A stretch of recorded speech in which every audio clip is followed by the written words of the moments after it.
is like really committed to hiding everything they've made. I see zero advertising on it because I've seen like the first episode of Severance, which was like I think their first huge breakout hit show. I've heard so many good things about it. Yeah, I've seen And like the cast is kind of like all star, like Christopher Walken's there. Yeah, it was like written and not written, but it's at least directed by Steve Carell.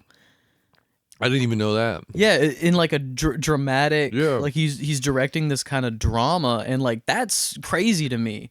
And I've never seen any advertising for Apple TV. It's just, oh, by the way, because they sell that lifestyle brand thing, so they don't have to advertise a lot of their stuff because a lot of people already have it. So we'll just see it when they. Their first like huge hit was Ted Lasso. Oh, that's Apple TV. Exactly. That's probably why I've never seen it. Yeah, I just know like I was still working in a toy store when that started coming out, and people would come in for Green Army Men because I think that's a thing. Like something he does in the show. He's like a coach, right, of a soccer team. Okay. And I think he gives his kids Green Army Men or something. So people would ask for those all of a sudden. And it was like, no one's asked for Green Army Men in 60 years. I was about to say since like 1955. But yeah, I was like, why is this happening? And someone was telling me it's Ted Lasso. And I was like, oh, okay. And then Spirit Halloween comes up and like they've got their like list of, they've got the outfits. Yeah. And on their windows, Ted Lasso is one of the outfits. And so I was like, oh, it must be big. But Ted Lasso's a soccer coach, Dad. That's not a costume. He's got the mustache. You could just sell him fake mustache and sunglasses. It's Spirit Halloween, buddy. So $30 for. I was in one last year and I didn't get anything, but I seem to remember there was a Top Gun hat I wanted just because it said Top Gun Maverick. It's like not a costume, but I was like, yeah. It's me, Tom Cruise, as Tom Gun Maverick. That's the shit they would pull because it's always like they don't have the licensing for any of these, so it's always like generic. Like it would be an Ariel costume for Little Mermaid, but it would be like Mermaid Girl, but it would be the red wig and Mermaid Princess. Yeah. So it would be Tom Gunn would be the name of the costume, and it's just which is weird because the hat was licensed though; it had the logo. Oh, weird! It said Top Gun Maverick. I mean, okay, I've seen some licensed stuff. Like last year, or no, a couple years ago, they had a handful of like Borderlands 3 costumes. You know, I bought the Psycho fit. Did you really? Yeah, I've got the orange pants. It came with like 3 belts, the mask. That's crazy. Yeah, that's kind of the height of Borderlands. Borderlands is a series I cannot figure out how popular it is or isn't. Because I played it a lot, and I know it sold well enough, and people play it, and people like it to varying levels. Some people get really into it. Some people just play it casually or passingly. Like, I guess, fucking everything. I sound like an idiot. But anyway, like, they will have toys in Walmart or something. Like, I remember walking by, like, Claptrap toys and stuff, and action figures. Yeah, oh, yeah. But you're like that looks like it could come from like the box set of a game or something like that. Oh, okay. And you worked at GameStop and you're the guy to have crap. But I like the crap I have. Well, sure, but I just mean like you're super into it. So I can't figure out if like do only people like you super into it have these, or like are there kids with Borderlands figures? Do kids know what Borderlands is? Because there's the movie coming out that feels too late. Oh, it's incredibly late. And we've talked about how it doesn't look good. Because I don't actually think it looks as bad as a lot of people think it looks. I just think it looks like resoundingly mid. I think it looks like what I was hoping Boy Kills World was. Okay. So that's why I'm a little more excited for it, because I wanted to have fun with Boy Kills World, but I just couldn't get into it. Did we talk about Boy Kills World on this show? Yeah. What the fuck else did we talk about with that? Do you remember that? I forgot. I'm trying to remember what the other half of that episode was. I forgot that we watched that. Yeah. Because that was the day I watched like 3 movies in a theater back to back. Was it? Yeah, it was Boy Kills World, Ungentlemanly Warfare, Boy Kills World, and then Challengers. I thought it was Ungentlemanly Warfare Fall Guy Challengers. Was it Fall Guy? Yeah. Man, I've been seeing shit. When the fuck did, like, I know I saw Boy Kills World, don't remember when. I saw Boy Kills World by myself in the theater. That's all I remember. And I was having a miserable time. Yeah. That's rough. Because I didn't like I feel like if I had seen it with you or just with people, I feel like a sense of community of like experiencing a movie together could heighten it. A support group. Like we had fun at Madame Web because we were sharing a bad experience. Yeah. There's that picture of your forehead against the wall after that. You're like decompressing. If I had seen Madame Web by myself, they would have found me strung up from the rafters after Madame Web. What the fuck did we watch? Welcome to KAFM. I'm gonna take this interview. What is it? Intro slow so I can remember what we watched. I remember what we watched. Okay, so I'm gonna hand this off to you, buddy. You do the intro. Welcome to another. I'm taking it back. Welcome to another episode of KAFM. I'm Duncan, and that's John. And today is a double feature where the connection is just the name Ripley.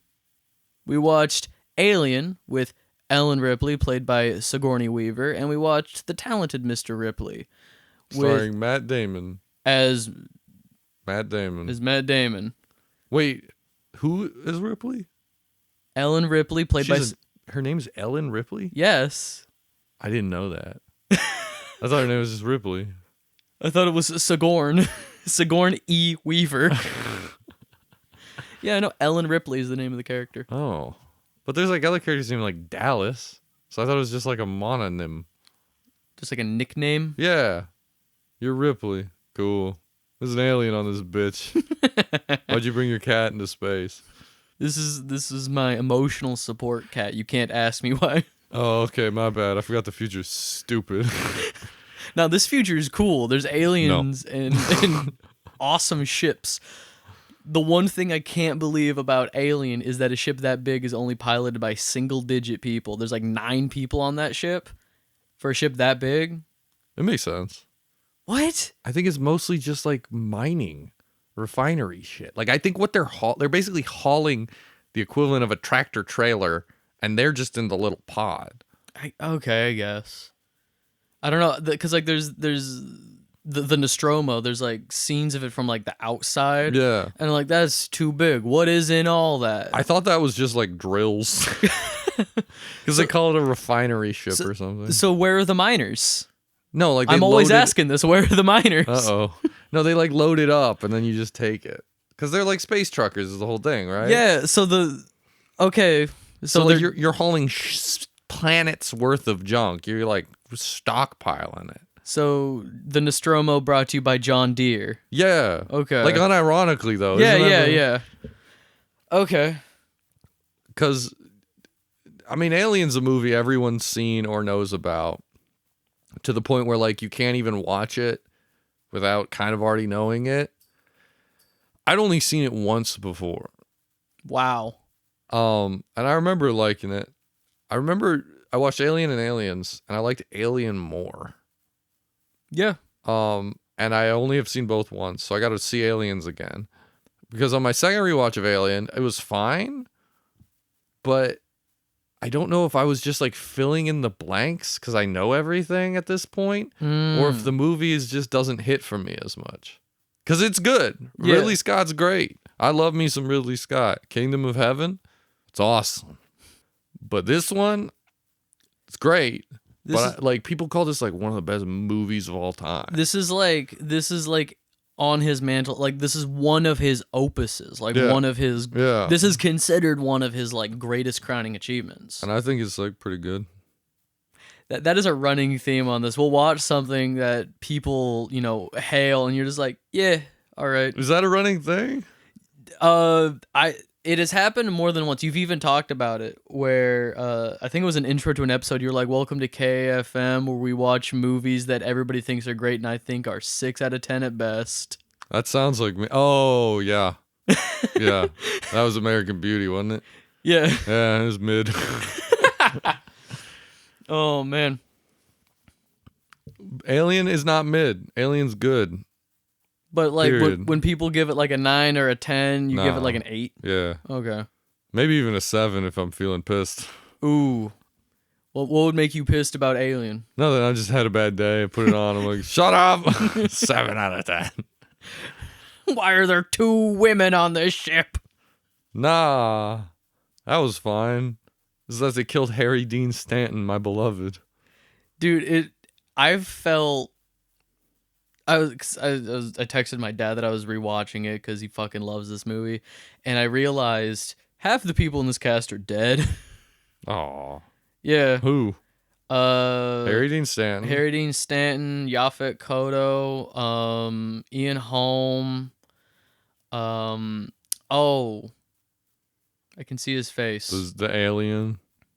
The guy who played the alien. He was like one of the first to pass away.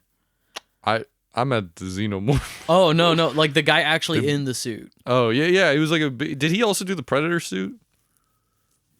I remember a little. I don't remember him, but I remember. You know who originally did the Predator suit? A guy we've met? Jean-Claude Van Damme. No way. Yeah. Like before he was anything. Wow. He got fired. But his suit looked terrible. But the guy in the baseball cap who hung out with Yaphet Kotto in this movie.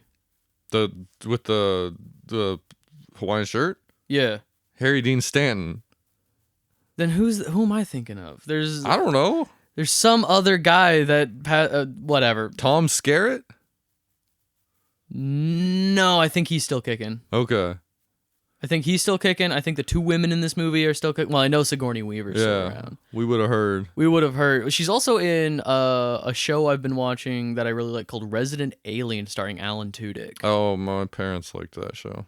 Yeah, my parents are the ones that like introduced me to it. I really like that show. But you're kind of a parent in your own way. Parent to all these video games. As you look at a shelf of comic books. That doesn't help your case.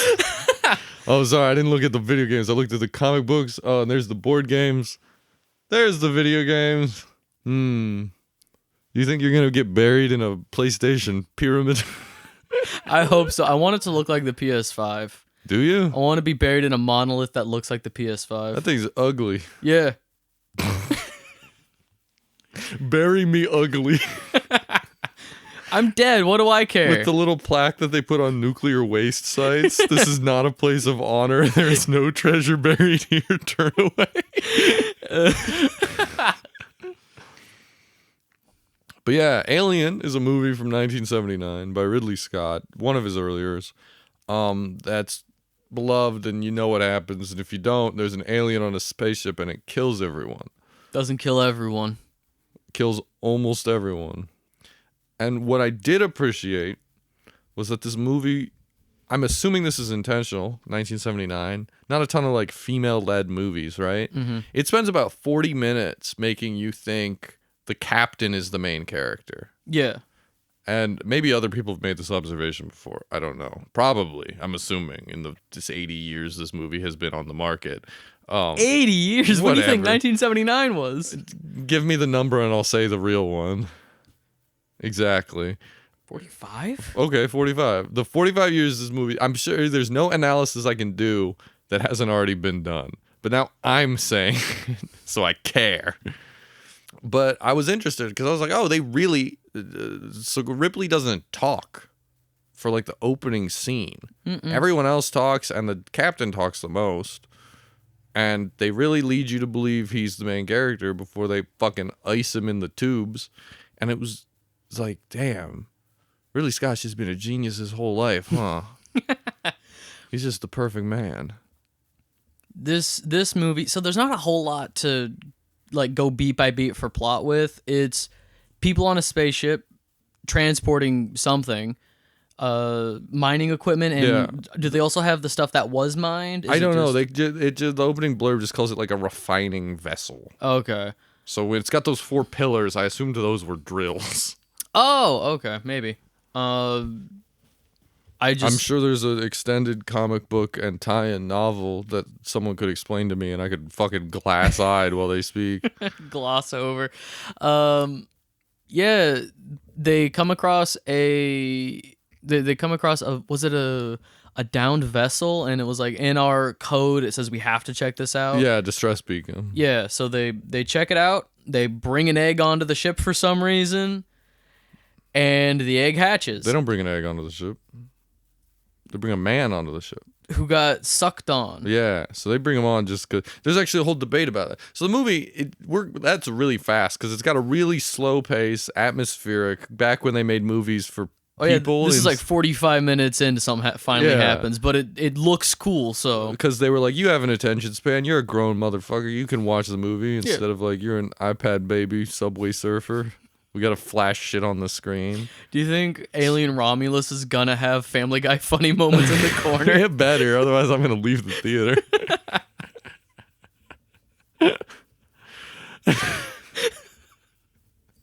The movie is in 4:3 aspect ratio, not to preserve the director's original vision, but to fit Subway Surfer on the side. Exactly. It's in like 9:16. It's in TikTok ratio. An entire movie in TikTok ratio. That's what Quibi was. Ew. Do you remember Quibi? I remember Quibi. Quibi that came out during the pandemic. And how do you start a streaming service when everybody's locked inside and you still can't get motherfuckers to watch your service? I assume they weren't planning on the pandemic. I don't think they were part of that conspiracy. They weren't. Quibi wasn't in on the plandemic.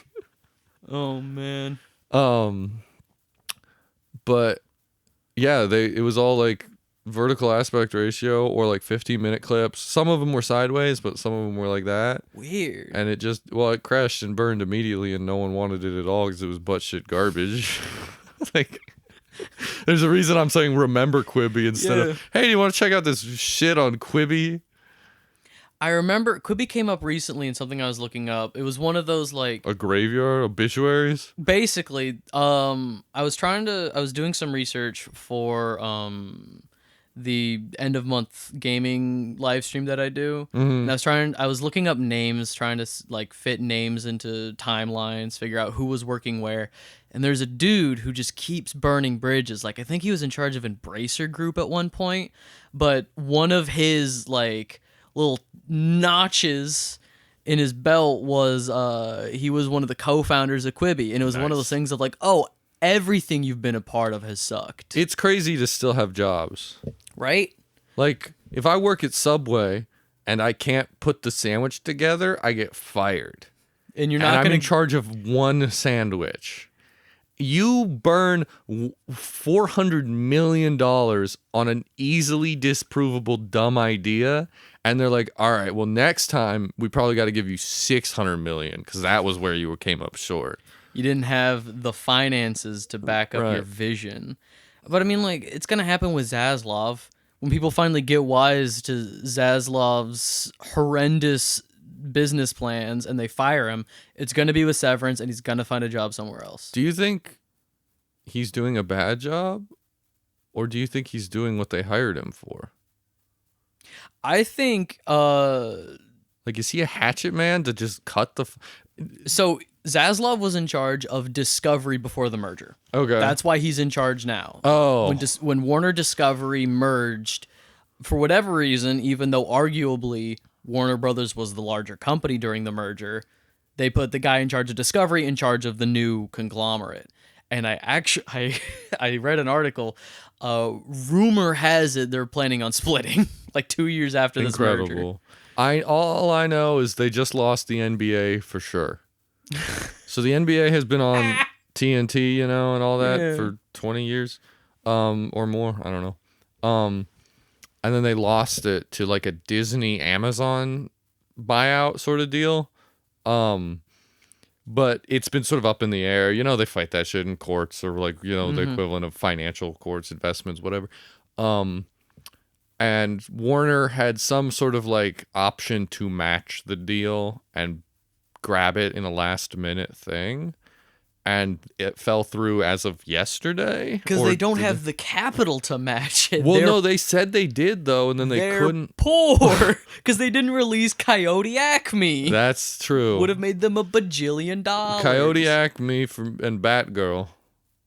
Man, Batgirl, because like that just got straight up deleted. And they told the director, if you can find it, you can release it, asshole. God, it has to be somewhere. I mean, Deadpool Wolverine's out soon, or out now, or whatever. And that movie only exists because they released the deleted Deadpool test footage. Yeah. for the first one. Yeah. I hope it's good.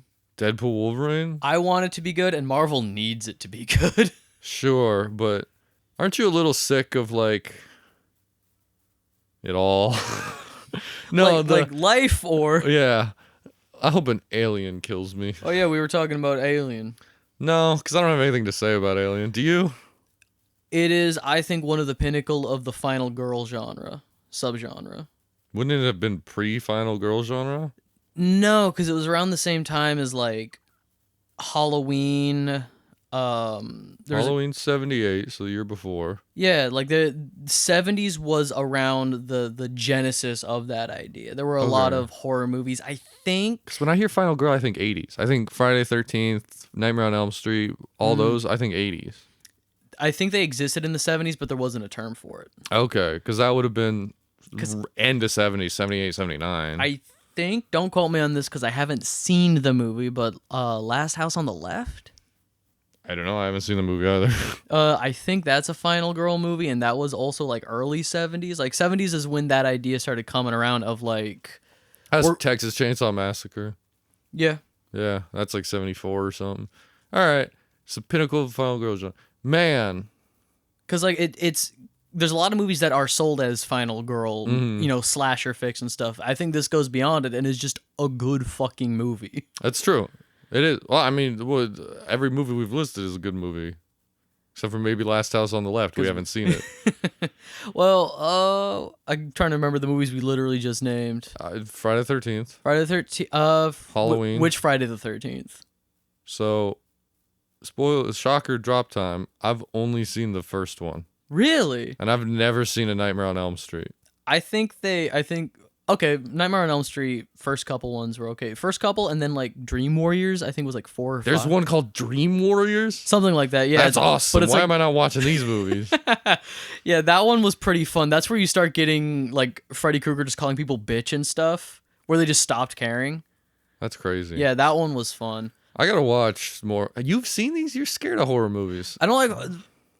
Slasher movies are not scary to me. If it's just a guy in a mask, that's not scary to me. Okay. Michael Myers isn't scary to you? No. Despite his, like, pseudo power? No. Interesting.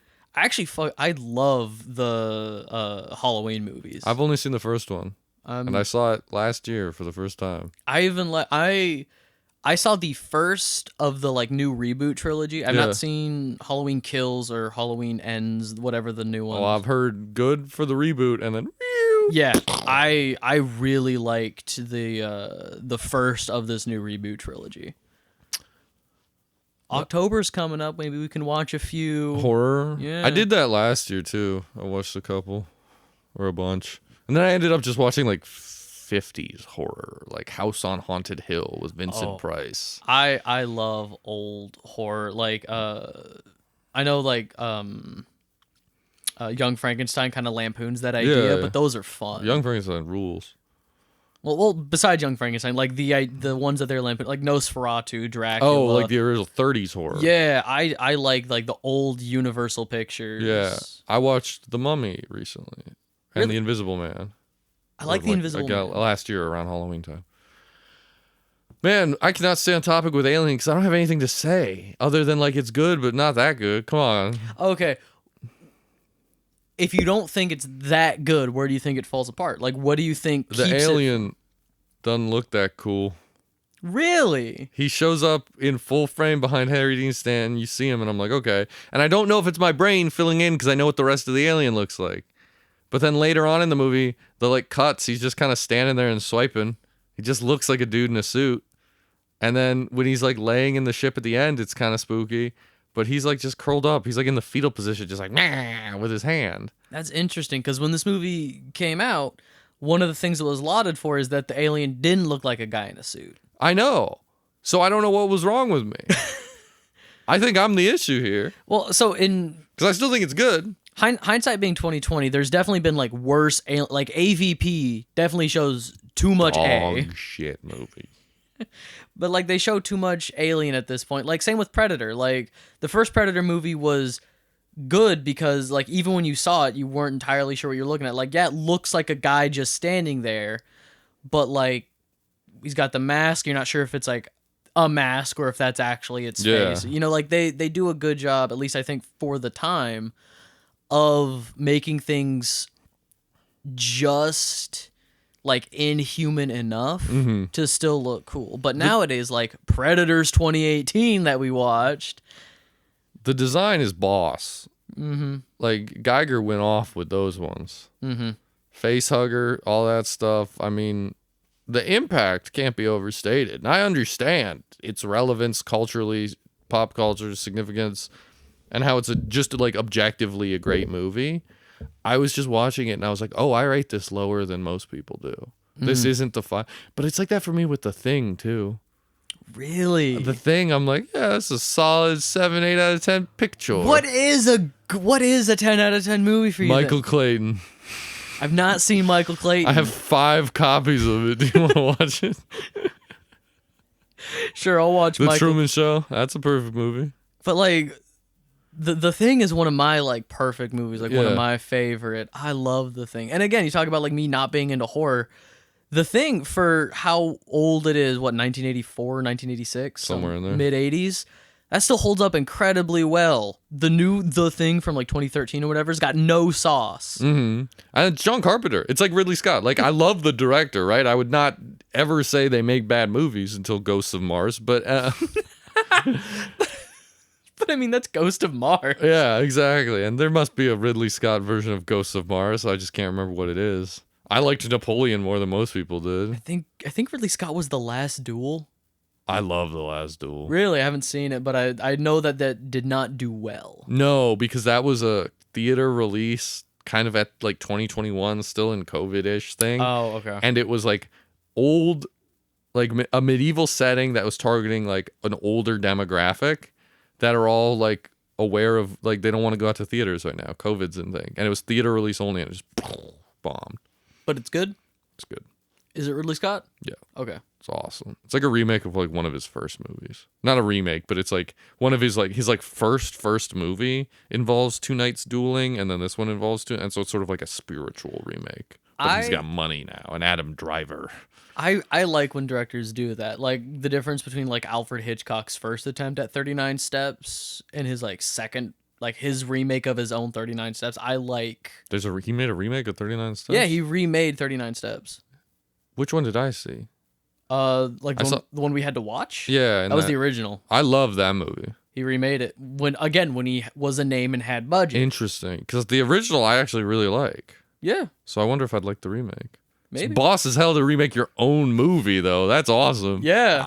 Because he had a budget, he was a name, and he's just like, I could do better. I'm a better filmmaker now. I can do better. Interesting. And so the studio said, okay. Another horror movie I've never finished, Psycho.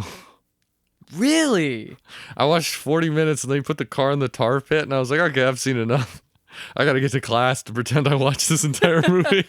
Because I like Psycho. Again, like there's only like two things about Psycho people talk about. There's like the shower scene, and then there's the imagery of like the mom in the window. I've seen the shower scene. Yeah, like, but that's all people talk about for that movie. But that whole movie is like fascinating character study. I gotta watch it. I just watched Long Legs. I don't know that one. It's in a horror movie in theaters now. Okay. The reason I bring it up is directed by Oz Perkins, who's the son of Anthony Perkins from Psycho. Oh. Yeah. He was famously gay, but also married with a kid. That's just that's a fascinating character study to me. The woman from Psycho, Janet Leigh, Jamie Lee Curtis's mom, Jamie Lee Curtis from Halloween. Damn. It's all coming together. It's all coming together. None of this has anything to do with Alien. No. Is this an episode? But you know who's in The Last Duel? Who's in The Last Duel? Matt Damon. We're just moving on. Yeah. That's your chance. Or we could talk about you want to talk about the Alien a little bit more? Do you have anything to say? This was your episode idea. It was my episode idea, and I'm trying to remember why Ripley was funny to me. Because I wanted to watch Alien, and I never got a chance to finish The Talented Mr. Ripley, I guess. That's good enough. Yeah, Alien, I think is as good as people say it is. I legitimately see why it is such a force in the industry, and I actually had one last poignant thing to say and it's gone, so never mind. Couldn't have been that poignant. Nope. Aliens, pretty good. Like, it's good. Yeah. Everyone should see it once, and that's fine. Aliens is not as good. I'll have to rewatch it. Aliens is one of those movies that people put in with like T2, where it's like, oh, this one's better than it's not. Well, I believe T2 is only good because of the existence of T1. That's true of any sequel. Yes, but like T2 could be better than T1, but I love T1. I don't. You don't love Terminator 1? I don't love Terminator 1. That's a perfect movie to me. 10 out of 10? Really? Terminator, yeah. Terminator 1. Yeah, I think that's probably like a 7 or an 8 for me. And then T2 is that 9 or 10, like near perfect. Interesting. What's different about us? What is that change? What makes us draw the line? We'll have to watch those movies when we actually have something to say about them. Unlike Alien, Matt Damon. Swing and a miss. Swing and a miss from Ridley Scott. Do better. I wasn't like that. I wasn't watching Alien like this is bad. I was like, this is good. I'm not in love like the rest of you fuckers. Imagining like you alone, like in your living room, just boo anytime the alien's on screen. There's like 3 cuts where it looks like a dude in a suit, and I don't get it. Or it looks like a toy, and I'm like, I think it looks cool. And you're in the majority. First time for everything. Yeah. You'll run this country. God forbidding. Matt Damon and Jude Law and Gwyneth Paltrow, Cate Blanchett. That's who it is. Yep. She's Lilith in Borderlands. Yup, it all comes full 25 years later. Have you read the interviews about why she's in Borderlands? No, but I'm assuming she was tricked, hoodwinked, and shanghaied. She was like, her exact like thought mentality was, after COVID, I was so full of like pent up anger. I wanted to do something violent and fun. Okay. She doesn't look like she's having fun in that movie. No, not at all. Because again, she was pissed to do the movie. Like, she signed on for the movie because she was pissed. Cool.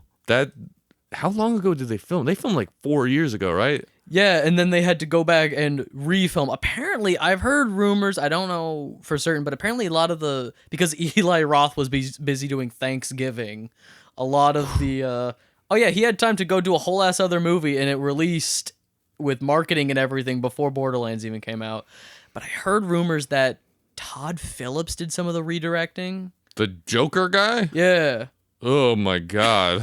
He's a good, regardless of what you think of the Joker 2019, I think he's a good director. I think everything positive I have to say for Joker 2019 would be credited to the cinematographer and the colorist.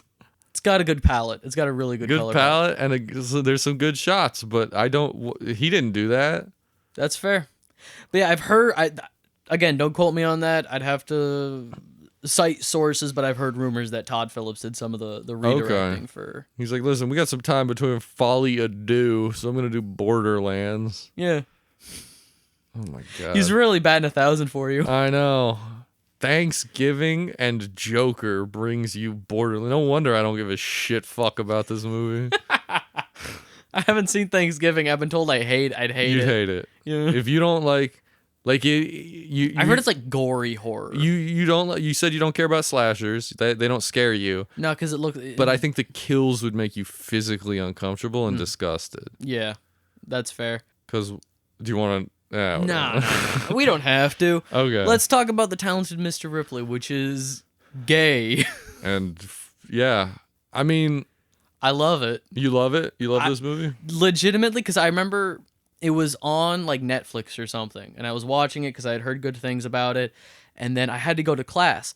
It left Netflix the next day, and I had like 30 minutes left in the movie. Dang. So it was like, so that's why I bought like the Blu-ray of it, because I wanted to finish it. I wanted to know how it ended. That's interesting. You could have left it running during class, came back, and it would still be going with the length of the runtime of this fucking movie. This is a movie of 4 fucking acts. I know. This movie is so much fucking longer than I thought. So much setup. I remember at one point I was watching this movie when I put it on, and I'm like, wow, we're still going, huh? We must be pretty far in this movie. We looked in, it's 18 minutes in. And I was like, oh my God, it's one of these. Yeah, so there's...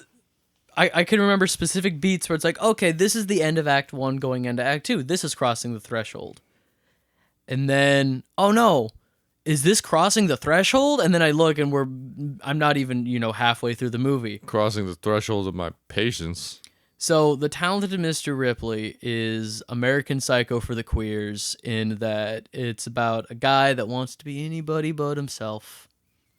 That's what I got out of this. I didn't realize how gay this movie was. And at first I thought there was just some like subtle gay undertones. Now he wants to kiss those boys. And then as it's just getting gayer and gayer. And I was just like, oh, okay. I legitimately had no frame of reference or expected it. So it sort of caught me off guard. It's just a guy spending a summer with another guy in the vineyards of Italy during the summer. I know. And there's a woman there and they're like, ugh. And then they go and hang out with each other. So it's like relatable as hell.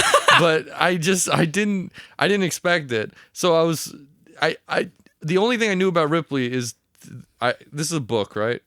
Yeah, I think there was like 3 books. Okay, from like the 60s or something? 6? Yeah, that sounds about right. Because it's like set in the 60s. And they just did a Netflix show about it. Yes. And so I thought this was like a crime thriller or like something like that. And it has those elements, obviously, especially by the end. But I thought, just based on what I had heard about the TV show or the Netflix show and what the moments I've seen from it, I thought it was going to be like a murder mystery or almost like a he's a charlatan, so he's like scamming his way to the top and stuff. I did not realize it was about lying to yourself and falling deeply in love with Jude Law. So I was very like, it was fine, but I was not, you go into a movie expecting one thing and then you're just like, and then you get Boy Kills World. The crime better start soon. Like, when is the action gonna start? Mm. Or like and instead it's just Matt Damon in Italy being like, I love you like a brother that I want to kiss on the penis. He's not British. I don't know why. I was about to say, why'd you give him an accent? I don't know. I can't really do his voice. I love you like it. No. What the fuck? I don't know. I thought it would sound different when I opened my mouth. You pulled the ripcord real quick on that one. I know. I was like, it's what I spoke and it sounded way different than what I thought. Yeah, so this is the movie starts and a man who claims to be Ripley. Again, I think this is kind of like American Psycho, where you said, is he really Patrick Bateman? Mm-hmm. Like, there's an argument to be made that he isn't really, Tom Ripley? Mm-hmm. There's an argument to be made that he isn't really Tom Ripley. Yeah. So he starts and he's playing the piano in some like really nice club, kind of out on a balcony for a lot of rich people, and he happens to be wearing a jacket for a prestigious school. Princeton? Yes. And this older couple come up and say, "Oh, you went to Princeton, do you know our son?" And without missing a beat, he's, yeah, for sure. Dickie probably doesn't remember me, but I remember, Dickie Greenleaf. And it's made apparent very quickly he's lying. Like, the coat turns out to belong to somebody else. And you get a sense very quickly that this guy has no problem lying. He will say whatever he needs to get into anybody's good graces. Yeah. So the father of this older couple, I should say, says, if you knew our son, he ran off to Italy and he's spending his allowance on, jazz records and, a really expensive villa. Can you go talk to him, get him to come home? Yeah. This is when I just want to point out, I thought the movie was starting very quickly. And I was like, oh, we're moving. Like, all the setups out of the way. Here we go. Crime thriller time. I thought, okay, end of Act 1, crossing the threshold, him leaving America to Italy. But he leaves America in like 7 minutes into the movie. Yeah, that's what I thought was the end of Act 1, and Act 2 would be in Italy in the whole. Mm-hmm. And I thought, because again, 7-minute Act 1 is crazy. Yeah, because again, this movie's longer than we thought it was. But I don't think it is a 7-minute Act 1. I think that's just the inciting incident. Yeah, and again, that is what it is, but that's what I thought. Yeah, I got was you. Crossing the threshold. So we're in Italy, and he meets Kate Blanchett at the airport. Mm-hmm. And again, very quick, easy to lie, and I think he claims to be Dickie Greenleaf in that moment. And there's some back and forth, and she's also an heiress to some big rich who gives a shit. Yeah, that's what a lot of this movie was a lot of pretentious who gives a shit. Mm-hmm. But again, the character interactions, Matt Damon I think plays it flawlessly. He does a great job of like, oh yeah, no, I'm Dickie, you know. He's a really good split between like charming in a manipulative way, but also charming in a sympathetic way. Because you do, in those opening 7 minutes, see him basically living in a basement in the shitty 1950s New York apartment complex. Like, he irons his shirts and hangs them up next to the fucking water heater or whatever. Mm-hmm. So, like, you get, I'll take any chance to improve my situation. But also, like, he's so alone and sad. You're like, yeah, I kind of feel bad for this guy. So, like, it makes, like, you're not like, oh, what a liar. You're like, yeah, like, dude, go get $1,000 to bring someone back and stuff. If this character was in, like, Dead Poet Society. Which I haven't seen. It's another, like, it takes place at, like, a rich boys only, Princeton. I don't know if it is Princeton, but another one of those big Ivy League. Back in a time when they only let, like, white men into those kinds of schools. Yeah. And Again, it's a good movie. It's a good, like, Robin Williams dramatic role, which I think he did phenomenally. I love Robin Williams dramas. Like, if this character was in that setting where, you know, everybody's already well off, and he was acting that way, you wouldn't have sympathy for him. But all you need is 30 seconds in his shitty apartment to know, no, it's okay, bud, do what you need to do. But no, I agree that he plays the sympathy and the, like, con artist very well. He toes that line very well. But yeah, so he meets Kate Blanchett, and at first I thought, oh, this is odd to just have a name like this and like a one-off scene in an airport. But then she comes back for like the second half of the movie. Yeah, and I was confused. Because you can't keep two women separated. That was a little bit. There was occasionally I couldn't tell them apart. You've got the, not face blindness, but like it's harder. Because like I don't know if I have something. I just know I can't tell people apart frequently. I don't have a diagnosis for you. I just know that when I watch movies, I'm like, who? I just watched a movie in theaters like a couple nights ago where one woman plays two roles because she plays a sister who dies very early in the movie, and then she plays her like twin that's like looking for her, and they had different hairstyles, and the twin is blind, and I didn't realize it was the same actress because the hair changed. Damn. Yeah. Until the credits rolled and I saw her credited as both. I said, that's the same person? And it's like, yeah. She did incredible. I didn't even know. Yeah. Yeah, so that sets up a lie that when Kate looks at Matt Damon, she thinks Dickie Greenleaf, who's the name of the actual son that... Jude Law, that Tom Ripley is here to bring back to America. But really all he wants to do is hang out in Italy. He starts hanging out with Jude Law and Jude Law's girlfriend, Gwyneth Paltrow. Her name started with an M. It was like, not Meredith. Martha. No. I feel... Gwyneth Paltrow. Yeah, Gwyneth. It's easier just to call them by the actors' names. Yeah. The only reason I know Ripley is because his name's on the title, and I know Dickie because the plot is based on him calling himself Dickie, so it's easy to remember. Yeah. But... he meets them very early on. Again, like, I don't have the exact time code, but if 7 minutes is him leaving America, 10 minutes is him meeting Jude Law, like, into the movie. Mm-hmm. Like, it's super fast. And so I was really expecting, like, this, like, breakneck pace of the movie. Because I saw the runtime. I was like, over 2 hours. But I was expecting, and it's not. Because the second he meets Jude Law, we're going to screech to a fucking halt. And this movie is just like, boys hanging out. Get to see the beautiful Italian countryside. Yeah. Dudes hanging out in breezy summer wear. It was like, call me by your name. I think... call me by his name. That's good. No, I think in my Letterboxd review I said this was like if American Psycho was a part of the French New Wave. Like, it has that kind of, like, we're just going to wander around for a bit, look at, like, the beautiful filming location. That's why I was so fucking bored. It's exactly right. Oh, let's experience the beauty of Italy. Well, if I wanted that, I'd be watching Rick Steves, buddy. Kill someone. If I wanted that, I'd go to Italy. Oh, I want to go somewhere. I want to be anywhere but here. Sorry about that, partner. We're watching. No, I like The Talented Mr. Ripley. You told me you loved it 4 minutes ago or whenever we started talking about this shit. Oh, that was 14 minutes ago. Oh. Yeah, no, because again, I think the reason I didn't like French New Wave movies as much as the people did, and Because they're boring? No, because they're trying to show me this beautiful countryside, but in black and white, it doesn't hit the same. But seeing the Italian, like, villas and stuff in color, like, a lot of the same imagery that would have been used in those films, was more interesting for me to look at. Interesting. So I enjoyed it far more, and I thought the characters were interesting. Obviously, great actors. Later into the movie, the late Philip Seymour Hoffman shows up, and he kills it as, like... His opening line...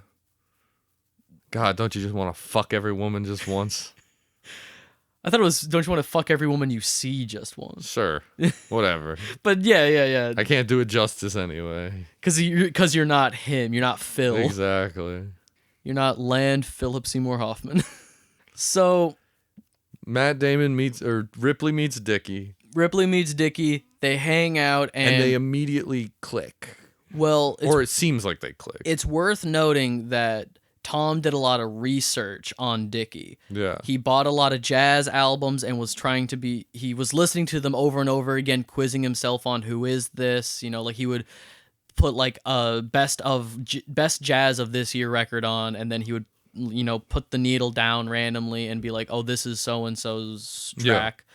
Because Dickie loved jazz and he wanted to get on Dickie's good side. Again, that manipulative behavior of, I'll say what I need to say. Sure, I love jazz. Mm-hmm. They go to jazz clubs. And again, at the beginning, although he's clearly learning this to trick Dickie, it can be framed as him learning this so he can bring Dickie home. Yeah. Like it's not malicious as much as it's him fulfilling his obligation to the dad who asked him to bring Dickie home. So he's like learning some lingo, learning some stuff so he can get close to Dickie to bring him home. It's not like we haven't yet clicked into like, no, this is totally just absorbing someone's personality. Because again, he hasn't met Dickie yet. Yeah. He lied and said he knew Dickie, but he has not met Dickie yet. So it's boys hanging out for a while until Philip Seymour Hoffman shows up. Philip Seymour Hoffman Well, you're skipping a lot. What am I missing? What am I skipping? Well, I didn't realize we were jumping so far in the movie because it's like 40 minutes of boys meeting Dickie. But as they're meeting Dickie, Matt is falling in love with him. Yes. And he can't tell the difference, and this is the key, if he loves Dickie or the lifestyle Dickie's giving him. Because when he's with Dickie, who he reveals very early on, very quickly, he goes, oh, your dad actually paid me to bring you here. And Dickie goes, great, we'll use you as a double agent. Mm-hmm. And so now he's living in Dickie's house, eating Dickie's food. Like he's wearing Dickie's clothes. Yeah.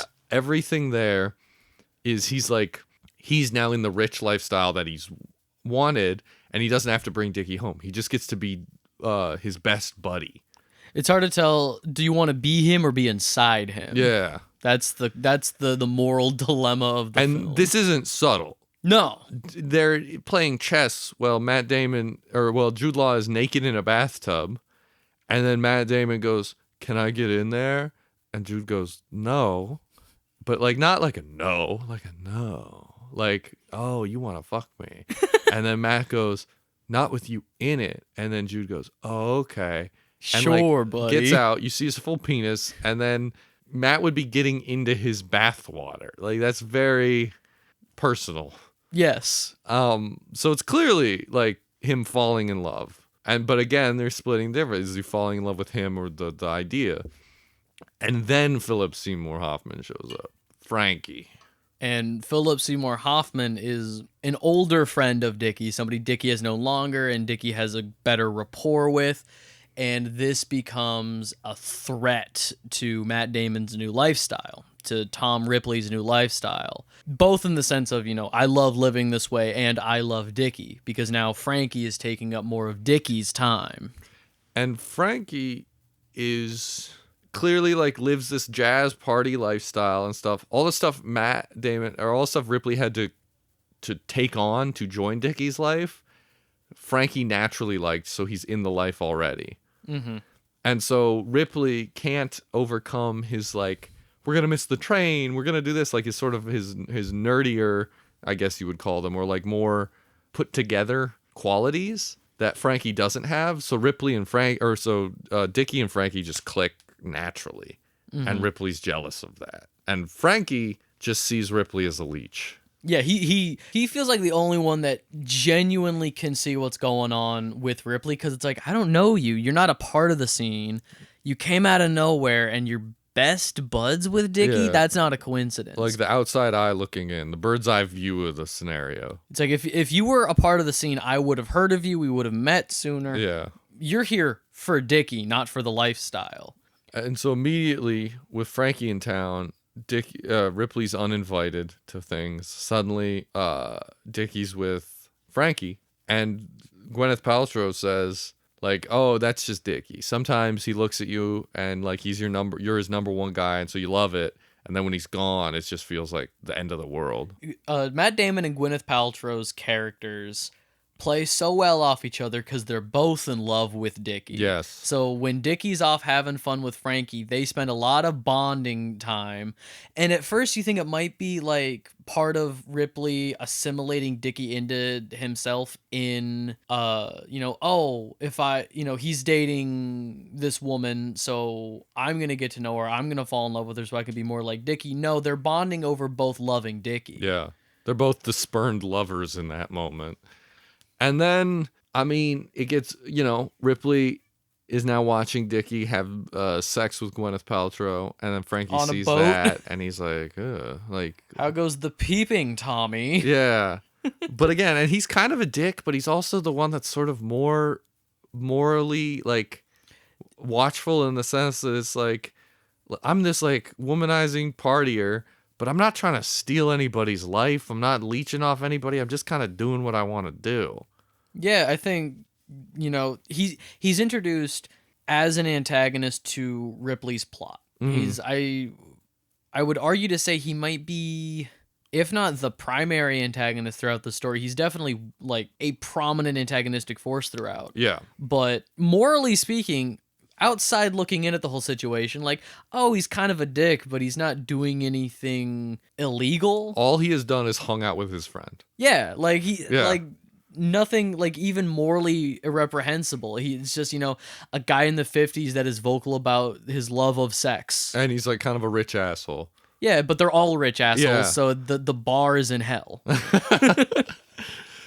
This builds to Frankie supplants Ripley and showcases just how much Ripley is sort of infatuated with Dickie, which makes Dickie uncomfortable. And Dickie is also womanizing, and he knocks up a local woman despite being sort of engaged to Gwyneth Paltrow. Sort of, they are engaged. Okay, I couldn't remember. Yeah.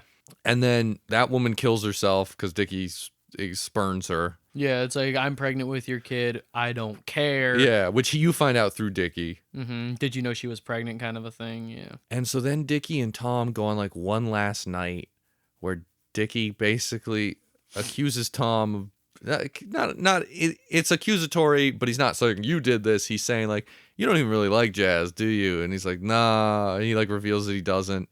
And so then Ripley's clear, like, okay, you're a liar, and I don't know what of you is true and what isn't.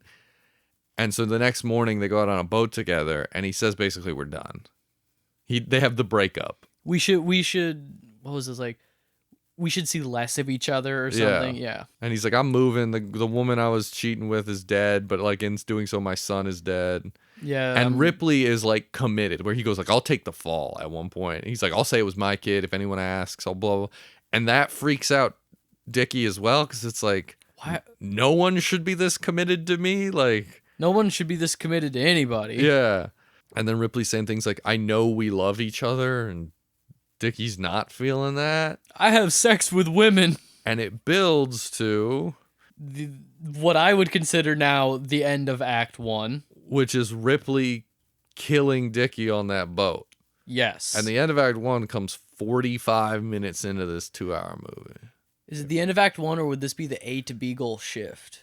I don't think the A to B isn't until he says I'm Dickie. Yeah, so the end of Act 1 is killing Dickie. Yeah. A to B goal shift, maybe 5-10 minutes later, is meeting up again with Gwyneth Paltrow, and now fully committing to the I'm Dickie, because he doesn't want people to find out. And also locals are calling him Dickie, and he immediately is like, oh, I can maintain my lifestyle I was about to lose. Yeah, Dickie has rings that he wears, like the same couple of rings. One of them I think was given to him by Gwyneth Paltrow's character, and he swore he'd never take it off, and he wears a ring from Princeton, like a college ring. Yeah. And Matt Damon just starts wearing those, and I mean, just a couple of white guys in Italy, they look the same, so he just plasters his face over Dickie's on. And early on, Dickie said like his photo never truly looks like him. Mm-hmm. So like people kind of go like, oh, okay. And so like he's able to use that, and he just starts. This is what I thought the movie was, like lying and assimilating him. But again, it's all through this romantic undertone or overtones of just like, I mean, when he kills him, they're on that boat, and then the boat washes ashore, and he's hugging the dead body. Just blood and seawater up to what would be maybe ankle height, but they're laying down in it. Yeah. He's clutching the corpse. And so it's definitely like, I killed the thing I loved the most. Mm-hmm. So becoming it is both malicious, but also in just a bizarre, twisted way romantic. Like, Dickie's still alive. I am Dickie. Like, you know how we talked about this a bit with challengers, about how different people find different things sexy. Yeah. This is sexy. To you? This movie's sexy. Oh my God. Yeah. For me, it's tennis. For you, it's like, if you kill a man and become him, mwah. Yeah. This movie's not sexy to me. You know what this movie is? Long. This movie's very long, because again, a lot has happened that we've talked about, and we are halfway through. But it also all happened in quick succession at the end of that 45-minute mark. And the whole time I was like, Jesus Christ, like, let's go, come on. Because I was waiting for it to be about lying. And then when I realized it was about loving instead, I was like, oh, shit. You know what this movie reminds me of? What? That we've watched? Man on Fire. Because Man on Fire kicks in very late, and I also thought, this is what I thought the whole movie was going to be. But Man on Fire also has a very slow start. That's true. But then he blows someone up with a butt bomb, and it was hilarious. This movie... Nobody explodes from the asshole. Much to Matt Damon's chagrin. I know. There was zero anal exploration, and he was... Well, maybe not. We'll get to that later. Oh, maybe. But then he's now lying, and the web is getting more complicated, because he's got to be Dickie to Cate Blanchett, who's now come back into the movie, sort of in Act 2, like you said. Because they moved to Rome. They're in like a smaller Italian village in the first half of the movie, and then the movie moves to Rome, where she has been the whole time. Yeah. And then he's got to be Ripley to Gwyneth Paltrow, and he's got to maintain that Dickie is alive to both of them, both by appearing as Dickie to Kate and by lying to Gwyneth, as he like forges basically a divorce where it's like, I'm going to Rome, I don't want to see you. And then so she kind of goes to Rome too. So he's got to be like, I can't find him in Rome. Oh, geez. He doesn't want to see you. They go to the opera at one point. Tom goes as Dickie with Kate to the opera, and then he bumps into Gwyneth with a guy, Peter. I'm trying to remember the actor's name. I don't know. Because I recognize. I remember the women actresses and the men's name. Wait, Dickie, Peter. This movie might be gay. Oh my God. So he bumps into Gwyneth and her new, just a guy friend that you can very clearly tell might be a rebound. That's what I thought, but then I thought he was gay. The movie loves to make you think men are gay, but I think that's because we're watching the movie through Tom's perspective, and Tom is a homosexual. Is he? Yeah. I didn't notice. This movie really makes it unclear. It's really the sexuality of this movie is really ambiguous. I know. I was like, these roommates are great friends. Oh my God, they were roommates. So yeah, he bumps into them at the opera, and Gwyneth asks, "Are you here with Dickie? Is Dickie here with?" And Tom's just like, "I don't know. I can't find him. I can't. I thought I saw him, but geez, I gotta go." And then Kate tries to do an advance on Tom As Dickie? As Dickie. Yeah. Where she's like, they mention breakfast. And so then the idea is they'll spend the night together. And then Ripley's like, I'll meet you at 10:30. And she looks dismayed. And then he goes, 10:15? And then that's the end of the scene. Where it's like, sure, let's get breakfast at 10:15. That's brunch hours. That wasn't her issue. She thought she was going to get her guts torn up. Then the next day, it's so convoluted, but it's kind of easy to track. So it's a smart movie because it is easy to track despite being complicated. Mm-hmm. Kate meets Gwyneth. So Tom as Dick plans out a breakfast at 10:15 with Kate. Yeah. Tom as Tom plans out a breakfast with Gwyneth and Peter, the actor I can't remember, at 10:30. So when he doesn't show for Kate, 15 minutes go by, and that's a reasonable amount of time to wait. Gwyneth and Peter show up at the same location, same kind of little outdoor cafe area, and it's like, oh, because they recognize each other, they're both, And Kate knows that Gwyneth was with Dickie. Yes. And so she has then heard that Dickie has broken off with Gwyneth. And so then she says, I was supposed to meet him, but he didn't show. I think he's still in love with you, to Gwyneth. And so then Kate leaves. And then Ripley shows up as Ripley to Gwyneth. And it's like, Dickie didn't show. Oh, I can't find him at all. Now you guys are ahead of me. And that's when he becomes a little buddy-buddy with Peter. He wants to be buddy-buddy with any Peter he can find. Little butt buddy with Peter. And so then they move on, and there's more convolutedness, and Gwyneth is losing faith in Ripley. Gwyneth is losing faith in life. I feel terrible for her character. Yeah. And it all sort of like, to jump over the complicatedness, Kate's kind of out of the movie at that point.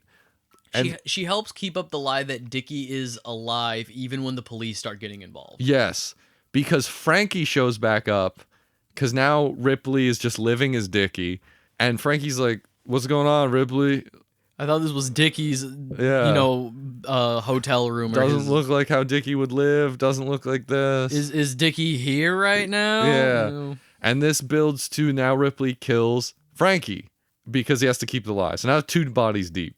And then now the police are involved because they find Frankie's body in a crashed car. That Ripley's defense is, oh, I walked him out. He was drunk and he drove home. I didn't realize how drunk he was.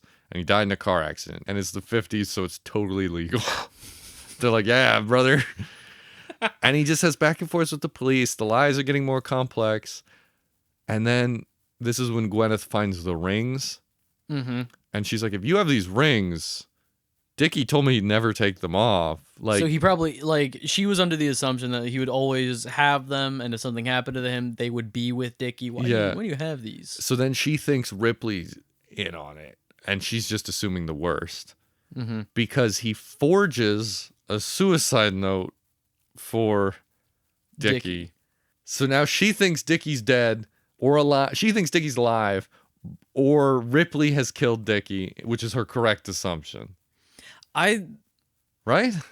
I thought it was that, either that, he's Dickie skipped out, and that Tom is covering for him because that's what he does. Oh, okay. Tom was always willing to take the bullet for Dickie. So, but upon seeing the suicide note, I think she believes the suicide note. So, during this whole time, and it's like, why do you have these rings? But she says she doesn't believe the suicide note. She says to Peter, she's like, I don't buy it. He would never. Okay. And then at the end of the movie, the dad finally shows up. Mm-hmm. Who's also a great actor. I can't remember the name of. And then has his own investigator. And they basically, when she finds the rings, Ripley's about to kill Gwyneth Paltrow. Mm-hmm. And then Peter shows up, and then he's like, oh, never mind. And they just move on. Everyone assumes... You talk to her. She's impossible. It's 1960, so everyone assumes she's just a hysterical woman when she's now certain Ripley's... When she's correct. Yeah, and they're like, shut up. And then the dad shows up, and the investigator, and they both go, shut up. And everyone thinks Dickie killed Frankie, killed himself because that pregnant woman died. And they go, all right, we'll give you his inheritance, basically, to stay silent, to protect his name. And so Ripley's scot-free. Mm-hmm. And Gwyneth Paltrow's like, I know it was you. And she freaks out. And they're like, oh, this crazy woman. And then they just get her out of there. Get in the car. He gets on a boat. He meets Cate Blanchett. They kiss. And he's with Peter for some reason. Because they're best friends. They don't seem like best friends. They seem like they're fucking. And this is what I don't get. Are they banging? Because at the end of the movie, he sees her kiss her. And he's like, why did you kiss her? And he's like, hey, don't worry about it. Like a Rome lover. And then Ripley's like, tell me things about Ripley. Because he doesn't think he's real anymore. Yeah, he's just like, I hate everything about him. What are some things you love about Ripley? And then the dude's like, well, Ripley's kind, quiet, secretive, blah, blah, blah. And then he kills Peter. It was really sexy up until he killed Peter. And he's resting on Peter's back. Like, it's very romantic. And then he goes to his own little cabin in the boat. Yeah. And it's the end of the movie. Is he gay with Peter? Is he banging Peter at the end? It's this whole complicated story I've just been building to. I can't figure out if they're fucking. I don't think they got to banging because I think Ripley, being from the 1950s, set around the 1950s, and the stigma around homosexuality at the time, I think Ripley is afraid of figuring out that part of himself. At the end of the movie, Ripley has that breakdown of not knowing who he is, losing himself in the character of Dickie, losing himself in like everything that's happened in Italy, and Peter saying all these nice things about him, whatever way Peter swings, whether he's actually gay or if he's bisexual. Gay. I think given the stigma of the time, Tom finds it much easier to, cut off these connections before they grow into anything. I don't get this movie. You don't? I get that he's gay and he's becoming a dude. But I don't understand why any of it happens. I don't get where it cuts off where it does, if you ask me. Like obviously we talk about how the film is a little too long, I don't know, there's like certain points like I wish it had gone on maybe, it ending right where it does really throws me off. Like I maybe wanted 5 minutes more or 40 minutes less. Yeah, or that. Well, I don't get he gets everything he wants. He's rich, but now he's incredibly lonely and he realizes what he wanted more was the company. Is that the message? Because he can get more motherfuckers. He had Peter. Why'd he kill him? Because Peter's too close to the situation. He saw him with the woman who thought he was Dickie, so now he's like, that's the final straw? I interpret it as Tom is a deeply unwell person. Tom Ripley is deeply unwell and does not allow himself to have, nice things. And the stigma of the time, anytime he falls in love with a man being a homosexual, he can't have that, because that's why I think he kisses Cate Blanchett, is to keep up appearances of heterosexuality. I think this film rides heavily on its messages of sexuality. Totally. It's all over. It's to the point of me not understanding the crime parts of the movie. The reason I was just like describing the movie was to make sure I understood it, because I watched this kind of tired. But I'm like, these were crimes of passion. What's the point?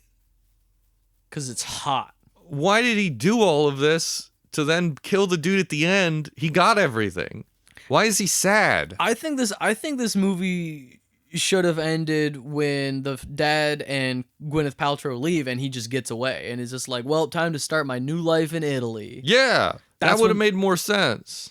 That's when the film should have ended, but he's sad at the end because you did it again, Tom. You can't have nice things. You got to ruin everything you love. You got to kill Peter. Holy shit. Have you seen Saltburn? No. I just clicked. This movie is just Saltburn. Okay. Or Saltburn is just this movie. But this movie's better. I like this movie a lot. You should watch Saltburn. Okay. It's like if this movie was directed by a rich woman. Yeah. Yeah. So It has the depth of a puddle and the intelligence of a puddle? of a 9-year-old. 9-year-old puddle. I'm not even joking. By the end of the movie, there's a costume party where the bad guy is wearing horns and the put upon guy is wearing angel wings. Oh my god. Saltburn sucks. I saw it in theaters and I was like, it's got some really cool visuals. Yeah. But it sucks. It's kind of like this where it's complicated and gay. See, this is way too long. When people want this is the kind of movie I like when people talk about slow burns or atmospheric movies. Like this is something I can put on in the background or this is what this movie's got good atmosphere. It's just a funny idea to have it on in the background. I don't know. Yeah, like if I'm painting minis or something, just have this on in the background. Okay, that's fair.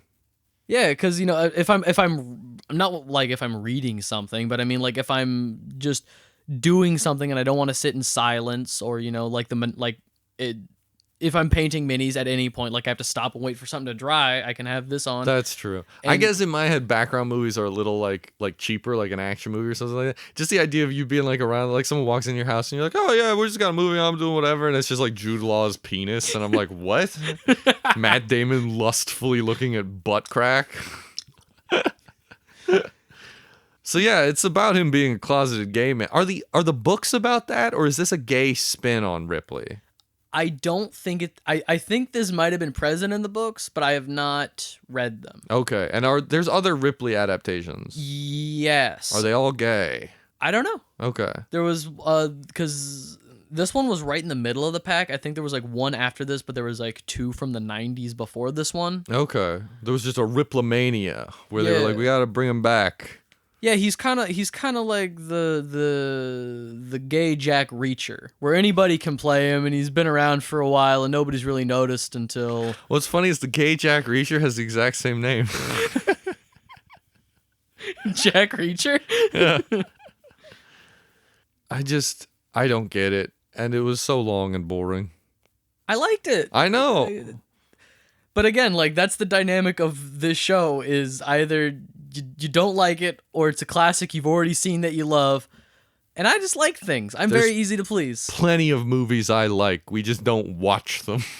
Well, then maybe you suggest. No, because every time we pick a movie that we like or that's famous and good, instead we talk about the Borderlands movie. I can't wait for that movie to come out just so we have something else to talk about. Cause I know. And for our review to be, it's mid. And then we move on with our lives. No, I know exactly what's going to happen. We're going to go in with middling expectations, and I'm going to be stimming the whole time. You're going to be stimming? That's your call? You're going to enjoy it? My call is that I'm going to enjoy it. Okay. I'm going to go in with... Because, I feel like the reverse happened with, the Five Nights at Freddy's movie, because I went into that movie just oh my god, I can't believe there's a fucking FNAF movie. Yeah. And I think everybody got this impression that I liked FNAF more than I did. I just thought it was fucking hilarious that they made a movie, and the movie was better than I thought it was, but that was not a good movie. It was mid as shit. Yeah. So I'm going into this movie with extremely low expectations. Okay. Hoping that it clears the bar. What if halfway through this movie, Roland is just staring at another man in the bath and he's like, can I get in? Well, that would be Kevin Hart. Yeah, what if Kevin Hart just tries to fuck a psycho? Tries to fuck Krieg. Yeah. That'd be a pretty good movie. No. Cut the feed.